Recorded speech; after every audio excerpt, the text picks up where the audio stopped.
2 Samuel chapter 7, beginning in verse 1. This is God's word, eternally true.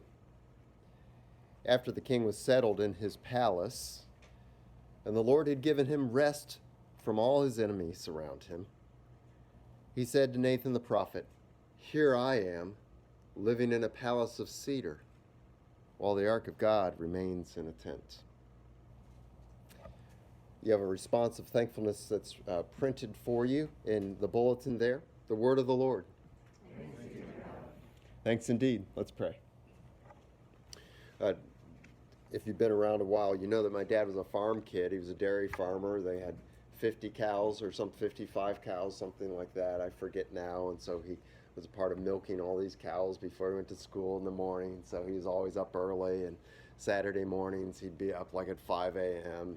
I'd get up at 10:45, and he had done all these things. He just had that drive, and he always was working. Died early too, so take your vacations. Literally one of my last conversations, my second to last conversation with him before he died was, I was telling him, I remember sitting at the dining room table, he was at the head of the table, and saying, it's so hard to get out of town because, I preach, I teach Sunday school, I'm playing guitar, Betsy's doing piano, and so replacing ourselves is almost more work than just staying here. And my dad looked at me and said that he's an orthodontist, so he's kind of in charge of all these things too. He said, "That's why I don't take vacations." And 4 weeks later, he was dead. But he's in heaven now, so that's a good thing. He knew the Lord, and had a good last words with him that I didn't know would be my last words in about a day after that.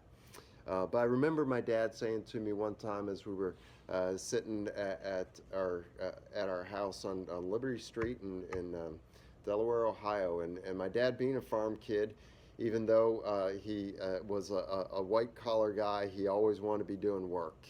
And so we were pruning trees and trimming bushes and hauling stuff away and always working. He was finding things to work on. And when I was going into the first grade, we moved to a house with 8 acres. And part of that wanting to be on 8 acres was he wanted us to be kids who knew how to work and put pruning tar on. Anyone know what pruning tar is? It's when you trim when you're pruning a tree, when you're trimming a tree, if the trimming part is too big, you don't want the tree to get diseased, so you literally put tar on it so that bugs can't get it and that kind of thing. You can still find it at a hardware store, and you put it on. It's a big mess. But I remember one time we were working on something. I forget what. We always had big yards and that kind of thing. And he was getting tired, and he said, "Hey, John, come over here." And so we sat there, and we're standing right by the basketball goal there at the edge of the yard, and he said, "Here," and he said, "Just lay down here next to me." And so he set his rear end on the ground and just lay down there in the grass with his knees up. He said, "Lay down." So I lay down. I was next to him, and he said, "My dad used to say to me, sometimes it just feels good to lay down on the earth." And it did. It was like we were working hard, and you're all, strained, you're moving stuff and all that kind of thing, and then you lay down on the earth. My kids know sometimes I just, at the end of certain days, I make dinner for us. I just lay down on the kitchen floor. I say, I got 2 minutes here before I have to get up and make the next thing. And so I just lay down on the kitchen floor, head against the floor, and I think of my dad, and I think, man, this feels good. Even though the floor is hard, this feels good. Rest is good. We don't have to be working all the time and doing stuff all the time. God has made us in such a way that we require rest. And we know that all kinds of disease and stress and heart conditions and that kind of thing come to people who don't get enough rest. And when we're tired, when we haven't gotten enough rest, we overeat. I do, because we're making up for feeling tired. So we say, I'm tired, I should eat more, to get some energy. Rest is good for us. This passage is about rest. We see here that David is given rest from all his enemies. And that's a blessing to him, and that's a blessing to the people who were under his kingship. So just take note here, and if you'd like to fill out blanks in an outline, you're welcome to do this. We're going to talk about kind of spiritually how it is that we lie on our backs on the grass and just don't have to work for a couple of minutes and catch our breath. But even more than that. So if you'd like to fill out blanks, you're welcome. You can just listen if you want to. But number one, take note, as we look at this passage, take note that God the Father has established, that's your word, established Jesus' kingdom over you forever. And that's a big deal in the Old Testament, and it's the word established is a big word that's used in 1st and 2nd Samuel. And we get these little things here, and we see this, that God had given David rest from all his enemies around him. Chapter 3, verse 10 in 2 Samuel, you have that listed for you there. It says that God had established David's kingdom. He says the same thing in chapter 5, verse 12. God established David's kingdom. Chapter 7, verse 11, God established David's kingdom. We'll read in a few verses here. But even in 1 Samuel, Jonathan turns to David, and in chapter 24 says, I know God has established your kingdom. Abigail says the same kind of thing to David. And so this is a big thing, that God himself establishes David's kingdom. That is, he makes it secure. It's not tentative. It's not, will this thing last? But it's established. It's stable. It's secure. And so when we see this phrase here, that God had given David rest from all his enemies, and then down just a few verses in verse 11, that God had established David's kingdom, and that he would establish that kingdom and it would last throughout all David's descendants. The kingship would never depart from David's descendants forever. That this is a big deal, and that God the Father has done this for Jesus. So, A, in your outline there, we note this parallelism. A, as David rose to conquer Jerusalem, and that's what we saw in chapter 5 and then chapter 6 here. We've been talking about David conquering Jerusalem in chapter 6 there. As David rose literally up the hill, Jerusalem was a city on a hill. David rose to conquer Jerusalem and then was seated on a throne in a palace. That's your next blank. David was seated on a throne in a palace, and it was a palace that Hiram, the king of Tyre, built for David. He knew David had God's blessing.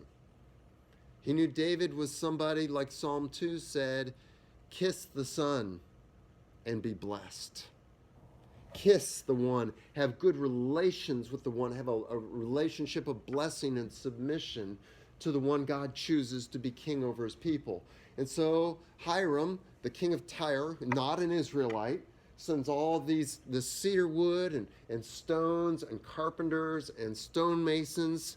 He hired them, right, Bill? Bill emailed me or texted me after that sermon and said, you know what you need to do when you need a stonemasons and carpenters to build your palace, don't you? What? Hire them. Get it? Thank you, Bill. He told me he had that itching in his head all that time, and he got it out later that afternoon. So now you also are blessed. There we go.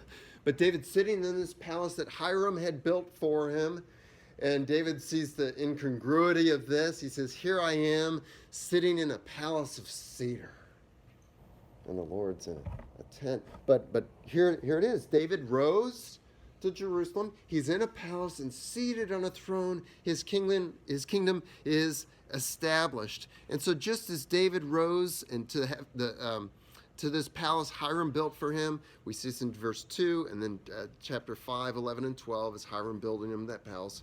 So also, here's the parallel, Jesus rose to the heavenly Jerusalem in his ascension. 40 days after his resurrection, he rose to the heavenly Jerusalem and was seated by his Father on the throne at the Father's right hand. We read about this at the very beginning of the book of Hebrews, in Hebrews 1, I think it's verse 2. After Jesus had made purification for our sins, he sat down at the right hand of God.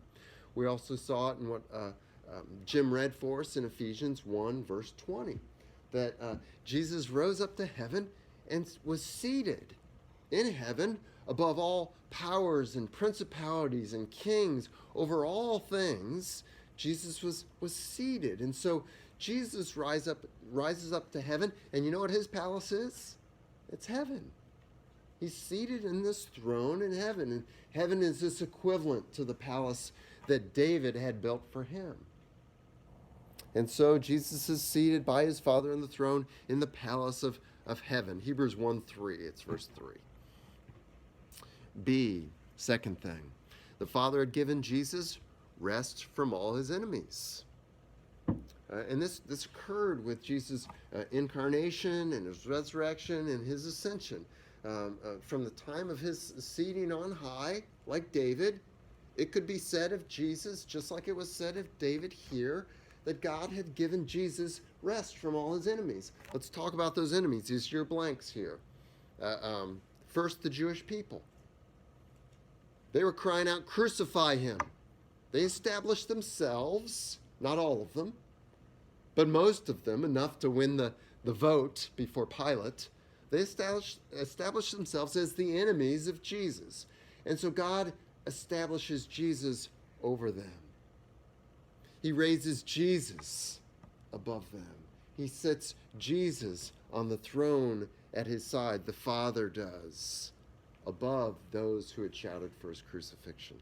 So rest from all his enemies, the Jewish people. Rest from, second blank, the Pharisees, who had maneuvered and orchestrated the death of Jesus, who had set themselves to be Jesus' enemy early in his ministry. And we see in the Gospels that from early on, the Pharisees are plotting and looking for an opportune time to turn Jesus over, to put him to death early on. So that's the second enemy of it. So Jesus says the Jewish people were his enemies. The Pharisees were his enemy. And then the Romans become the enemy of Jesus. They're the ones who actually carry out the putting of Jesus to death. They whip him, they mock him as a king, and they go and crucify him in the most humiliating way that they could. Or they kill him in the most humiliating way they could through crucifixion. But Jesus is placed above them and given rest from them. Jesus didn't have to worry about the Romans coming to put him to death once he's in heaven. And then Jesus has these ultimate enemies as well, Satan and death. Those are the last two. He defeats Satan. And we read in Hebrews chapter 2, verse 14, that Satan held the keys of death. And Jesus rips those keys from Satan. And we read in Revelation 1, Jesus, when he appears to John the Apostle in that vision, says, "I am the Alpha and the Omega, and the beginning and the end, and I hold the keys to death and Hades." Jesus defeated Satan, put his hand on it, put his foot on his neck, crushed the serpent, and ripped the keys to death out of his hands, and earned us, all who believe in him, all who are following Jesus our King into our deaths. He has given us victory over death, because Jesus holds the keys over death, so that death does not hold us captive. So the Father has given Jesus rest from all his enemies over death, over Satan. And we read in 1 Corinthians 1, an interesting passage. It talks about Satan and his minions, so to speak, all the angels who have followed him, or demons, as Scripture sometimes calls them. They said if they had understood what Jesus was doing at the cross, they would not have crucified the Lord of glory. 1 Corinthians 1. Satan, his eyes were blinded from what he was doing. He thought he had victory when he was orchestrating the Jews and the Pharisees and the Romans, Pilate and Herod and Pilate again, and bringing the people to shout for Jesus' crucifixion and bringing Jesus to die on the cross and be buried, his body in a grave. He thought he had victory over Jesus, but his eyes were clouded. He didn't understand what he was doing. If Satan understood that what he was orchestrating, the death of Jesus, would bring salvation to more people than have lived in any kingdom on earth ever, that is the kingdom of light, the kingdom of the church. More people are in that from the days of Adam to the days where Jesus comes back than have been in any other kingdom on earth ever. If Satan had understood that what he was doing was orchestrating salvation for this huge number of people, he would not have crucified the Lord of glory. But Jesus fools him. He doesn't reveal what he's doing. He appears as a lamb going to the slaughter who has no power to overcome Pilate or the Jews. Now we get a glimpse that he does have that power. Remember what he says to Pilate? He says, you have no power over me, but that which is given to you from above. So Jesus was in control there, even though it appeared to everyone from the outside that he was being defeated. But what we see with Jesus is that he has defeated all his enemies. The Father has given him this victory, and that the Father has given Jesus rest now from all his enemies. Jesus isn't having anyone spit in his face anymore. So that's good news. Jesus shared in our humanity so that by his death he might destroy him who holds the power of death, that is the devil. That's Hebrews 2:14. Now see, with his ascension in AD 30, Jesus' kingdom was established as he was seated on his throne in heaven. And we see this scene in Revelation 5. It's this vision that John's given, and when he first arrives in heaven, it's before Jesus has ascended to heaven, and then he's fretting because no one there is worthy to take the scroll and to open its seals and to read the names of those whose names are on this book of life. But then Jesus appears. And so that's there in Revelation 5 and Revelation chapter 12. And then D, that Jesus' kingdom is established upon his ascension is a good thing for you. This is the thing over which we rejoice when we think about Jesus is ascended to heaven and he's sitting at God the Father's right hand enthroned. That's a good thing for you and for me, as it was for the Israelites that David's kingdom was established in David's day. Okay, it's a good thing for us that Jesus' kingdom is established as David's king was established upon his ascension to the throne in earthly Jerusalem that we read about in chapter 5. So E, why is it a good thing for the Israelites in David's day to have David's kingdom established over them? Because E, David's established kingdom meant safety and blessing. Saul's kingdom wasn't really secure, right? Saul's kingdom, it's all through Saul's kingdom, we see there are Philistines in the land, and they're threatening God's people and taking their towns away. And occasionally God will rescue his people through Saul's much more noble son, Jonathan, or through David himself. During Saul's kingdom, little shepherd boy had to rescue them from the Philistines, the Philistine bears, right? The Philistines, and David himself goes up and fights Goliath. So it's a good thing that the one who has faith in God, who says, "Who is this uncircumcised Philistine that he should taunt the armies of the living God? Let me at him. God has given me victory over a lion and a bear. When he attacked my sheep, he'll give me victory over this Philistine." So it's a good thing to have a king such as that over you. And so as David's kingdom is established here, his kingship is established here, and he's sitting on a throne in a palace in Jerusalem, that's a good thing for God's people. The king with faith, the king for whom God the Father in heaven fights for, he's on the throne over us. David doesn't lose any battles because he's faithful And through his faithfulness, God is faithful to us, his people. And so it's a good thing that David's kingdom is established. And guess what? It's a good thing that Jesus' kingdom is established. Because Jesus is even more faithful than David was. We read about David's infidelities maritally. We read about David's infidelities in terms of at the end of his life in the end of 2 Samuel. He's the cause of thousands of people in Israel dying. But David is not, Jesus is not unfaithful. Perfectly faithful he is, always bringing for us, his people, the blessings of God and the security that God provides for those who are under Jesus. And so that's your F there.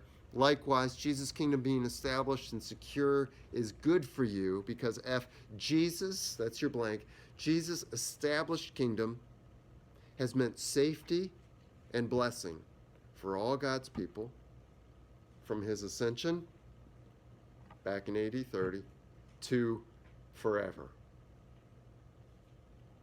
It's established. Jesus' kingdom is established forever. There will never be someone who succeeds Jesus on the throne.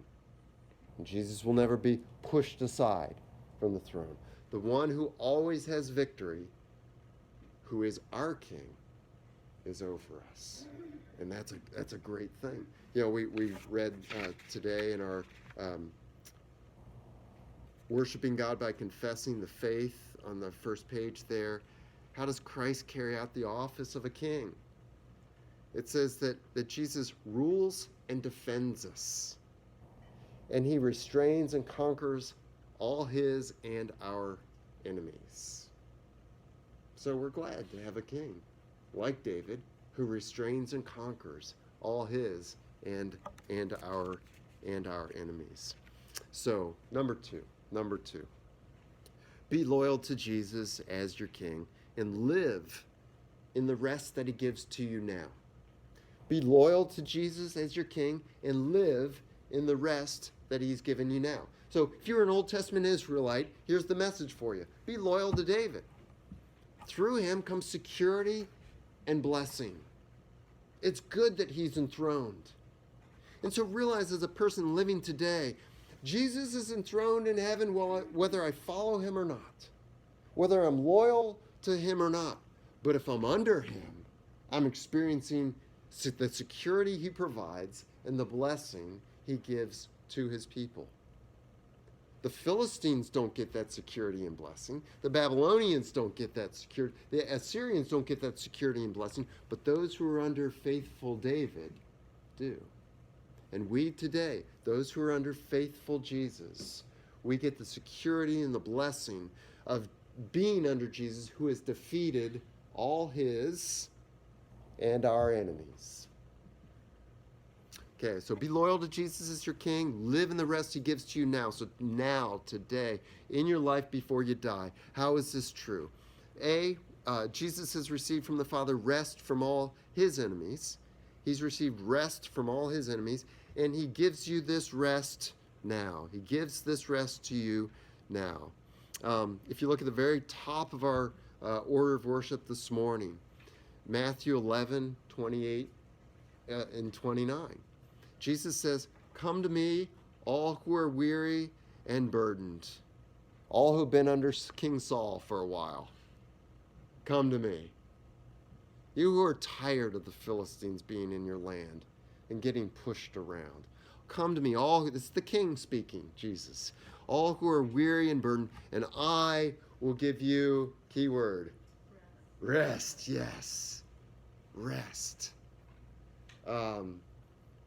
David gets for his people rest from their enemies, rest from the Philistines coming in and attacking the land. And David expands the borders. When we get to Solomon taking over as king, we find out that David has expanded the borders of Israel and really reached the borders from the Euphrates River down to Egypt, all the land that was promised to Abraham in Genesis 15. David has earned rest. And so Solomon, it literally means peace. And so Solomon comes to reign, and he's reigning over this king. It's the same basic word as shalom. Solomon, see that? S-L-M, Solomon, shalom. It's the same word root. It's Solomon is this king of peace. Why is Solomon this king of peace? Because David has fought. David has fought, and he's earned rest, peace for all God's people. So Jesus says, I will give you rest. Take my yoke upon you. Be loyal to me as your king. Do what I say. Live under my kingship. Take my yoke upon you and learn from me. Walk in my ways. Live in the way I lead you to live. For I am gentle and humble in heart, and you will find, keyword, rest for your souls. Rest for your souls. Augustine, from whom we get St. Augustine, both the grass and the town in Florida.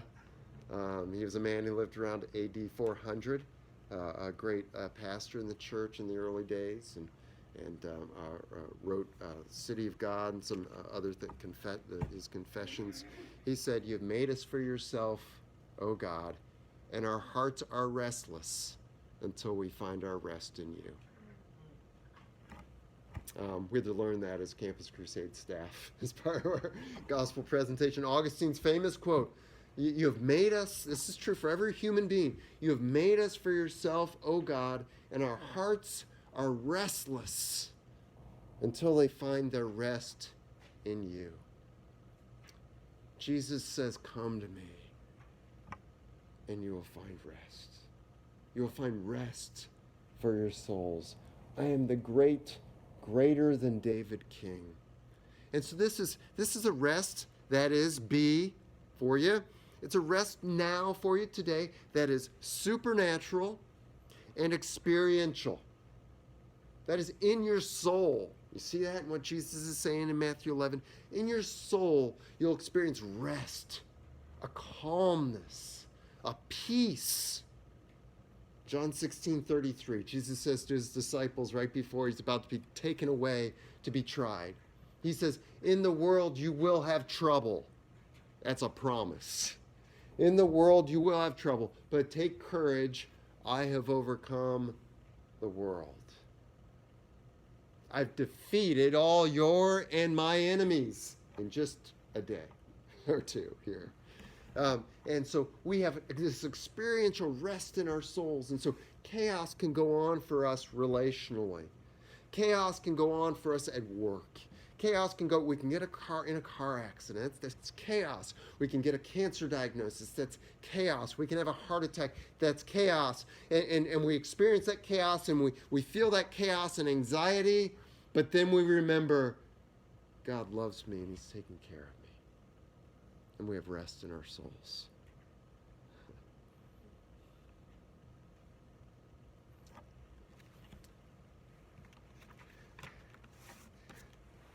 That's such a great thing. One of you years ago, I had stuff going on with the blood vessels in your brain. And he said, but if I die, I die. It's okay. I'll be with Jesus. I have rest in my soul.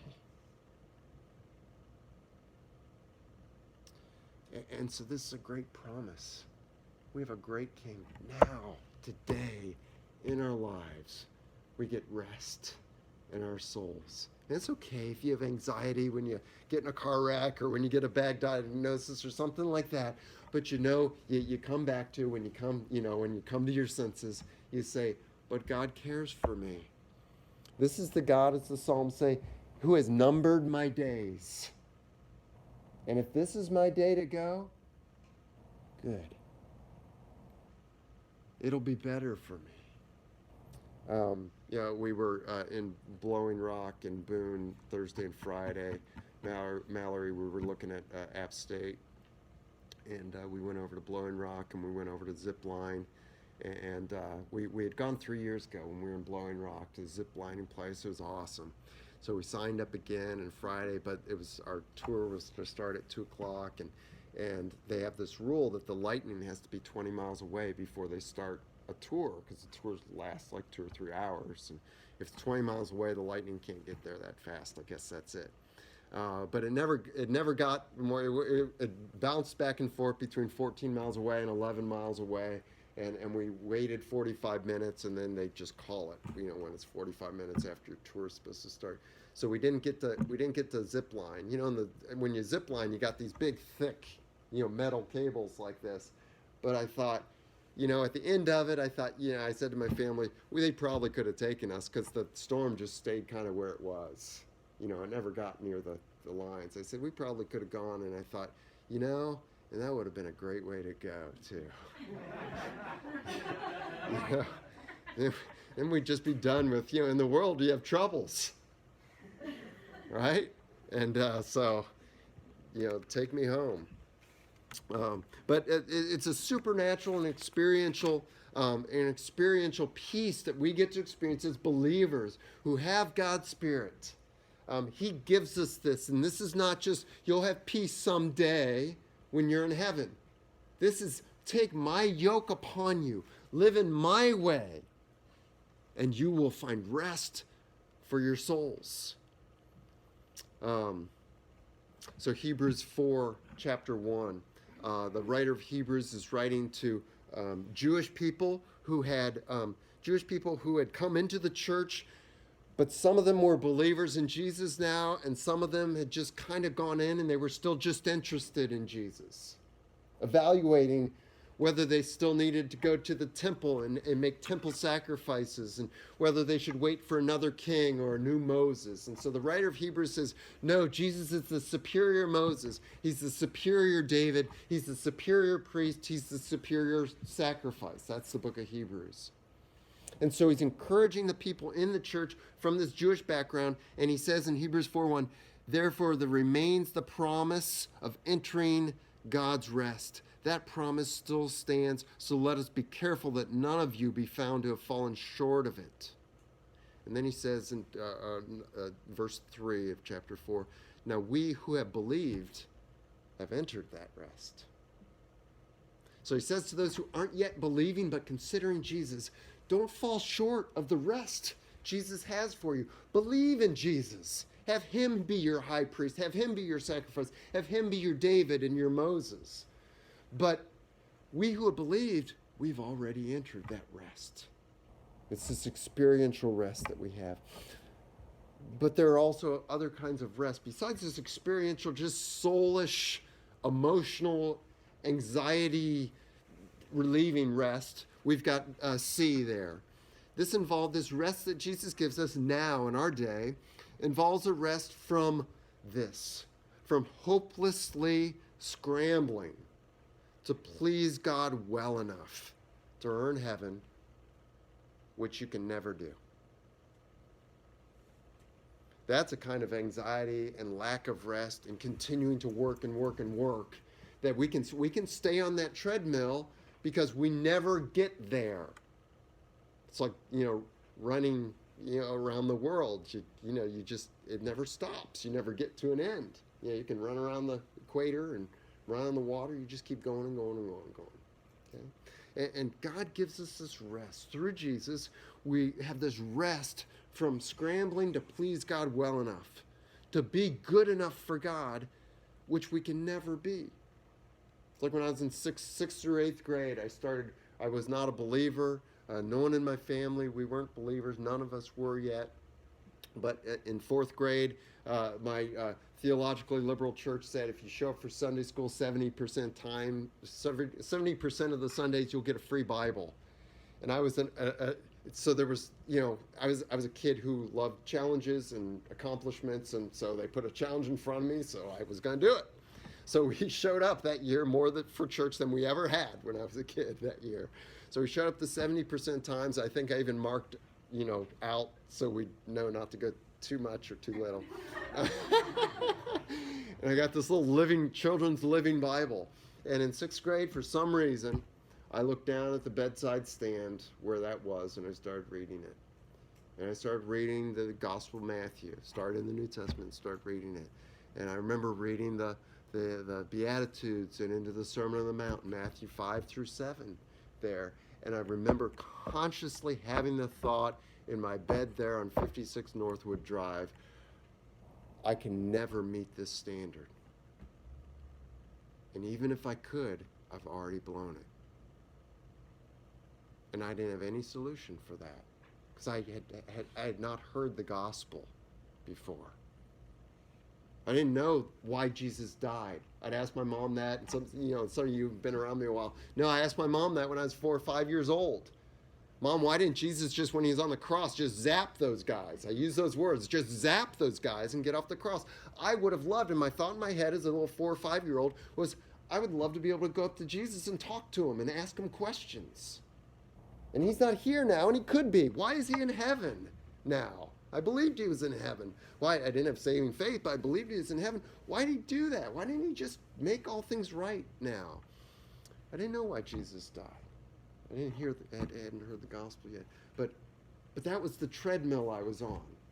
That was the rest I didn't have as a little 6th grader and 7th grader. In the 8th grade, someone shared the gospel with my sister, and then she shared the gospel with me. And I remember sitting there in the TV room in that same house, about 25 feet away where I'd been reading that Bible, and having a conscious thought in my head through that gospel presentation, this is why Jesus died. He carried my sin in his body on the cross, and he was punished instead of me. And now I'm free.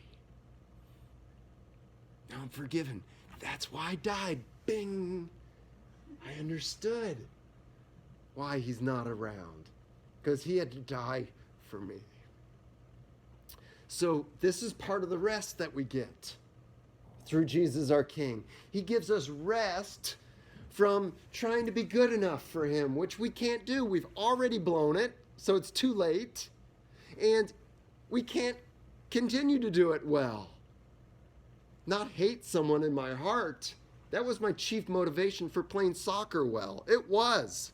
I hated my enemy on the field there. I would score a goal, I would beat the goalkeeper, and I'd say, in your face, to his face.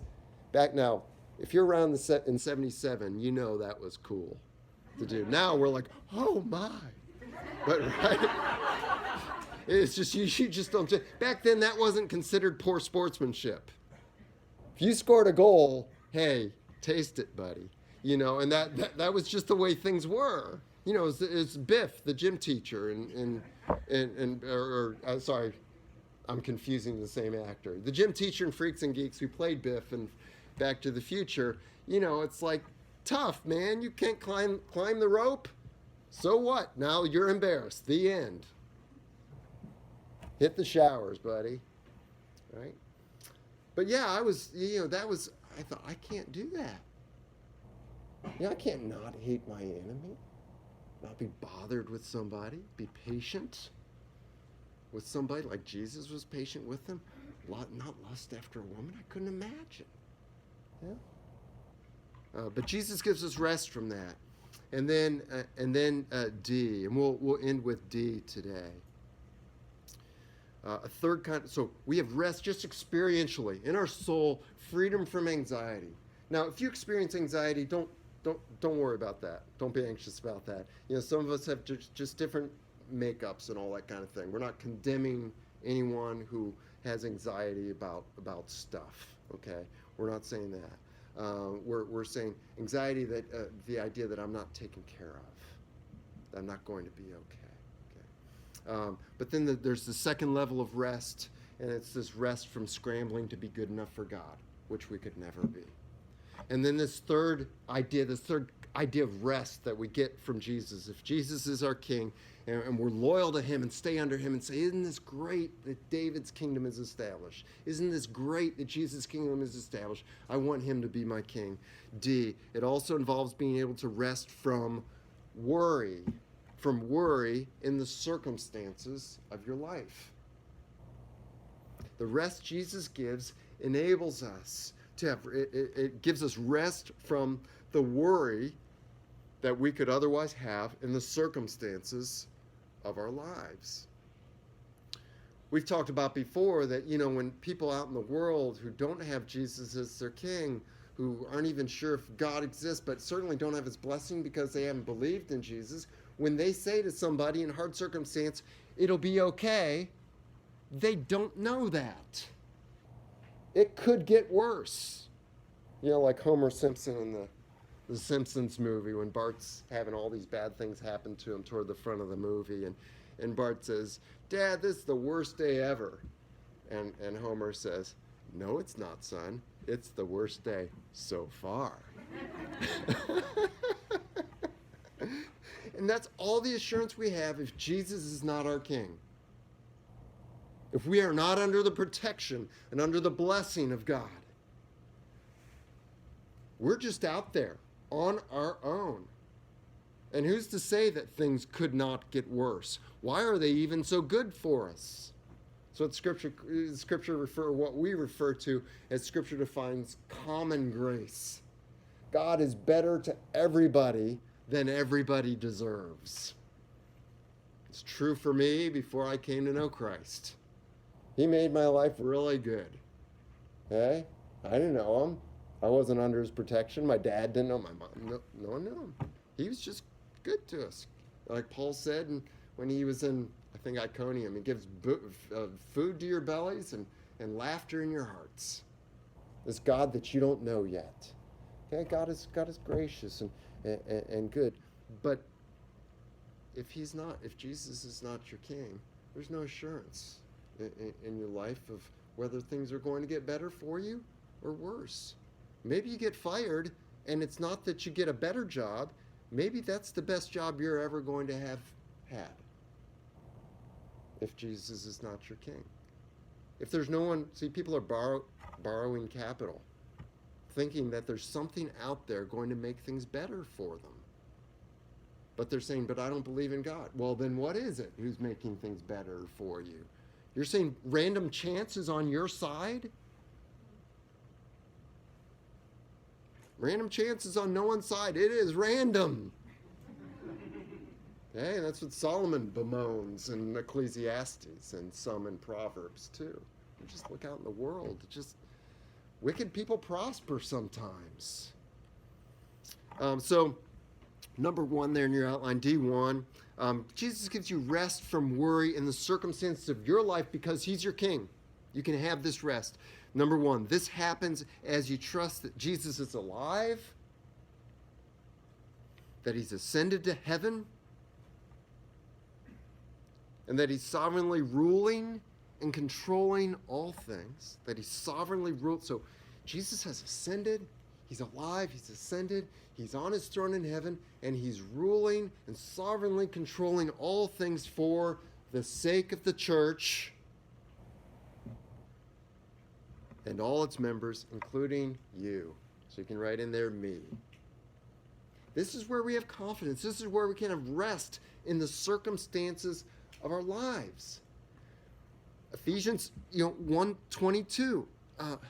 Jesus has been placed at the right hand of God above all power and authorities and dominion, and he is controlling all things. And then it says in verse 22, for the sake of his church. When it says Jesus is controlling all things, it doesn't mean he's causing no sin to happen on the earth. Lots of sin is happening on the earth. We're doing lots of sin on the earth. But Jesus is controlling all things for the sake of his church. He's protecting us. He's providing for us. Tie into this Romans 8:28, which is a popular verse some of you know. All things work together for the good. But we can't stop there. For those who love him and are called by him according to his purpose.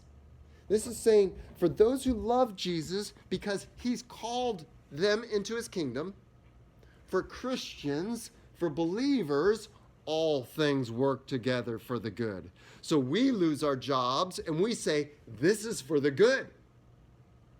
This is for my good. Whether it means a better job for me or whether it becomes more like Jesus because I don't have a job for 3 years. That's okay. It's for my good. And God defines and knows what is the best thing for us. We don't. We may define it as, a better job that pays more. I'm a pastor. I could define it, then I'd be very depressed. I could define it as a church with 5,000 people where we're having to have 7 services a weekend. Okay? I could define that, but that's not what's best for my soul. That's not what's best for you, at least at this time. How do we know that? Because God has caused all things, including all things right this second, to work out together for the good of us. Jesus is sovereignly controlling all things for the sake of us. So I always tell people jokingly, but it's serious. Why are we not bigger as a church? Because I need that.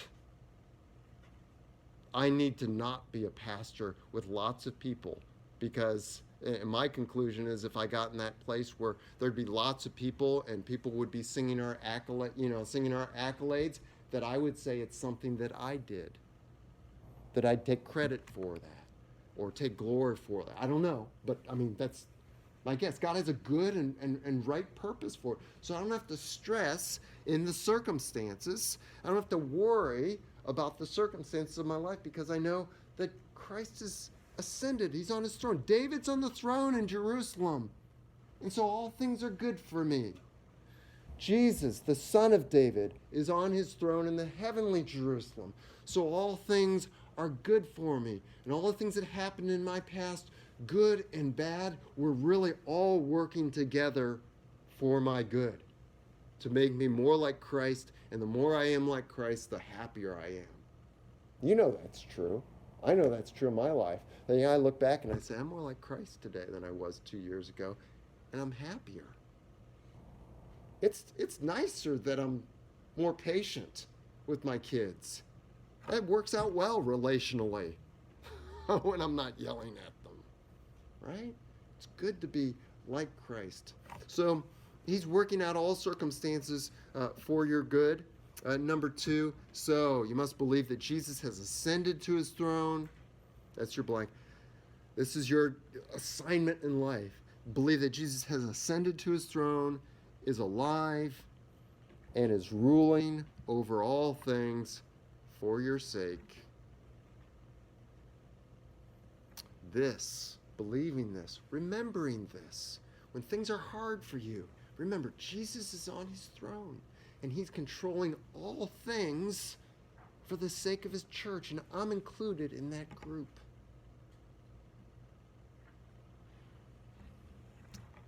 This will give rest to your soul. That's your blank. Remembering this, knowing this. If you don't think Jesus is in control, then you won't have rest for your soul. You need to have this faith, like the Israelite. You know what? David's on the throne, so I'm going to be okay. I hear, Babylon's getting strong, Assyria's getting strong, Moab's getting strong, but I need to have faith. David's on the throne. God blesses David, and God blesses everyone who's under David. So I'm going to be okay. And this gives me rest in my soul, in the circumstances that might otherwise cause me to worry, whether it's a relationship or a job thing or whatever's going on in our lives, whether it's just we're thinking, I might be late for this plane flight. What if I am? Even then, if we miss the plane, God's got something good for us in that. We're going to learn something. We're going to grow to be more like Christ in that. Something's going to be good for us in that. I love the song we sang this morning. It's everyone thank Carl after the service. Early in our time as a church, Carl said, hey, could we ever sing Like a River Glorious? And I didn't even know the song. And so I looked it up. It's one of Carl's Carl's got greatest hits. Carl's 3 favorite hymns are like they all make you cry. And this is, what a great song, those words, hidden in the hollow of his blessed hand. Never foe can follow, never traitor stand. We're hidden in the hollow of our hand, of his hand. Then it says, every joy or trial falleth from above, traced upon our dial by the Son of Love. Even the trials. We may trust him fully, all for us to do. Those who trust him wholly find him WH, Those who trust him wholly find him wholly true. He's faithful to us. And so we sing the result, not a surge of worry, not a shade of care.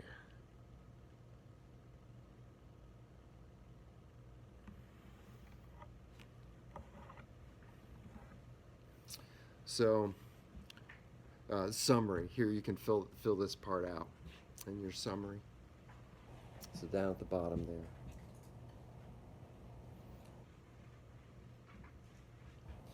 Trust that God the Father has given Jesus rest from all his and my enemies. Trust that God the Father has given Jesus rest from all his and my enemies, and therefore be loyal to Jesus. Rejoice that he's your king. Be loyal to him. Stay under him. Walk in his ways. Trust in him, and trust that all the goodness that will ever and could possibly come to you will be through him, through Jesus being over you as king. And so be loyal to Jesus as your king, enjoying the rest he gives you now.